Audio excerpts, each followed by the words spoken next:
Amis de l'USB, bonsoir.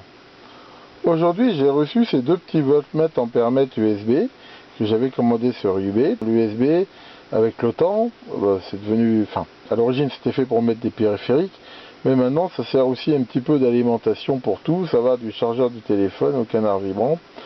Bon, ça sert un petit peu à tout, donc éventuellement, ça peut être pratique, en effet, de mesurer le courant. Je les ai payés 1,39 € pour compris. Donc vraiment à ce prix-là, ça vaut pas le coup de se priver.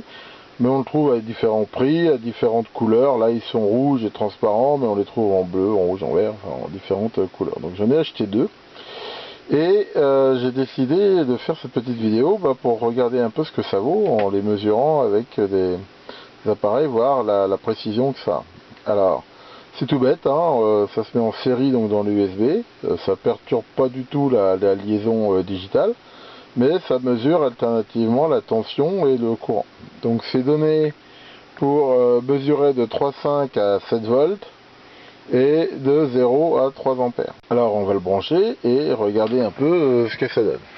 Donc pour ça, je l'ai branché sur mon alim que j'ai paramétré donc pour l'instant pour une tension de 5 volts, et je vais utiliser la charge électronique que j'ai ici pour faire varier le courant. Donc voilà notre chargeur Doctor branché. Donc je mets en route la sortie de la ligne. Voilà, on peut voir donc que ça s'allume. Et donc il n'y a aucun réglage, en fait ça affiche alternativement la tension et le courant. Donc ici la tension, et voilà, on voit que ça fait donc U soit A ici. Donc là je consomme pas de courant, donc ça affiche 0, donc c'est déjà pas mal. Et ça affiche 5 volts entre 5 et 5,01. La tension est de 5 volts. Pour l'instant, rien à dire. Alors regardons un petit peu maintenant ce qu'il vaut au niveau de la tension. Donc, je vais monter un petit peu la tension pour voir à partir de quand il fonctionne. Donc c'est censé marcher de 3,5 à 7 volts. Donc là je monte la tension. Donc on voit que à partir de 2,5 volts, bon, il commence à bouger un peu, mais enfin bon, il fonctionne pas, mais enfin il n'est pas censé. Donc là je mets donc la tension, voilà, le minimum donné de 3,5 volts. Donc ici j'ai un 3,5 volts. Et là, on voit que à 3,5 volts, en effet, il fonctionne. La précision est vraiment très très mauvaise, vu qu'il nous affiche 3,82 volts. C'est vraiment pas terrible. On va continuer à monter la tension. Donc là, je suis à 3,8. 4, on voit à 4,01. Donc il y a une erreur. Enfin, ça va bien meilleur quand même. Ici, donc, on va dire, voilà, par exemple, je suis à 4,2 volts ici. Ça va quand même l'air meilleur. 4,4. C'est-à-dire, en fait, ce qu'on peut voir là, c'est que il affiche une tension qui commence à être relativement valable. Enfin, à 5 volts, il affiche 5 volts quand même. En dessous, c'est pas terrible. Ici, par exemple, j'ai 4,6 volts, et là, il y a une erreur quand même de 30 millivolts. Par contre, plus je monte, là, par exemple, je suis à 4,9, ah, ça y est, il devient bon. Donc, on va dire qu'il commence à devenir à peu près potable. Là, je suis à 4,8. C'est vrai qu'il fonctionne à partir de 3,5, mais on va dire qu'il va devenir... bon à partir de 4,9, c'est pas terrible.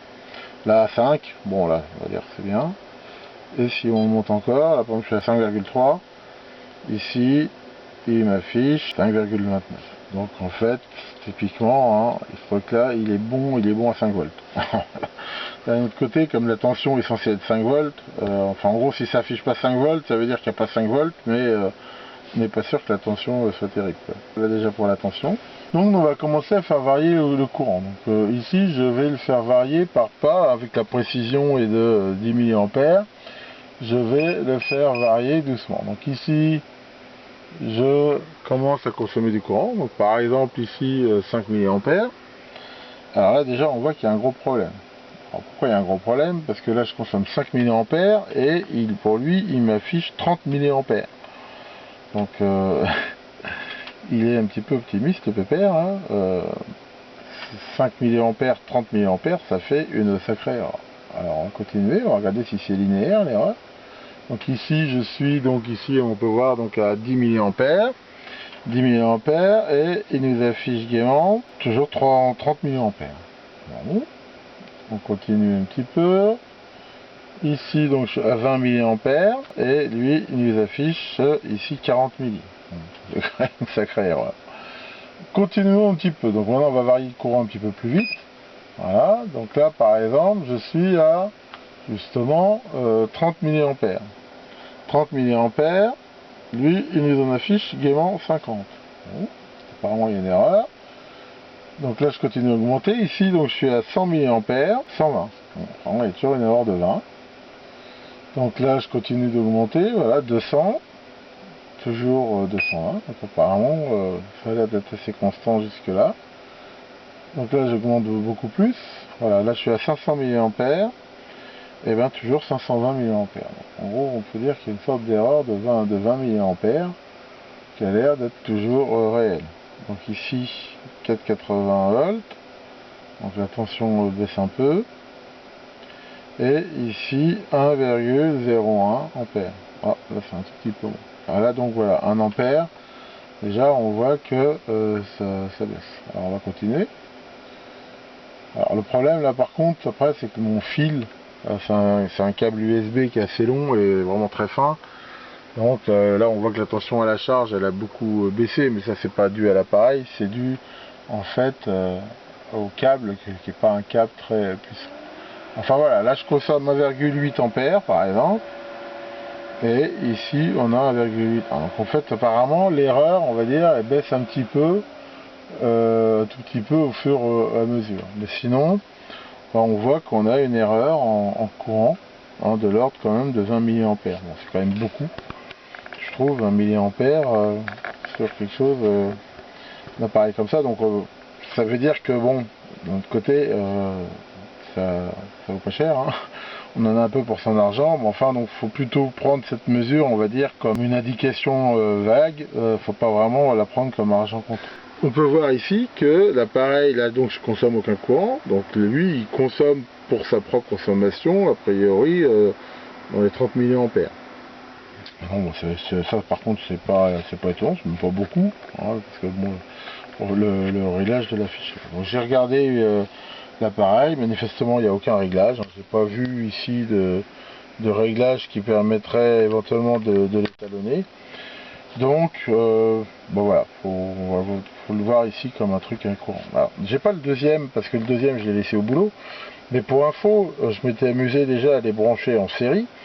Et j'avais déjà pu voir que déjà entre les deux, il y avait déjà 20 mA d'écart. C'est-à-dire que le deuxième, lui, il affichait encore plus de courant que celui-ci. Ce qui veut dire que déjà celui-là, on voit qu'il n'est pas terrible, mais enfin l'autre, a priori, était encore pire. Donc voilà ce qu'on peut dire hein, sur ces petits appareils. Bon, maintenant, en effet, 1,39 € pour compris. Je veux dire, rien que si on prend l'afficheur qui est dedans... ou la prise, je veux dire, ça vaut déjà plus cher que ça quand on les achète en France, donc faut pas se plaindre. Alors bon, maintenant je sais pas s'ils sont tous comme ça, hein. Moi je vous dis ça sur les deux échantillons que j'ai.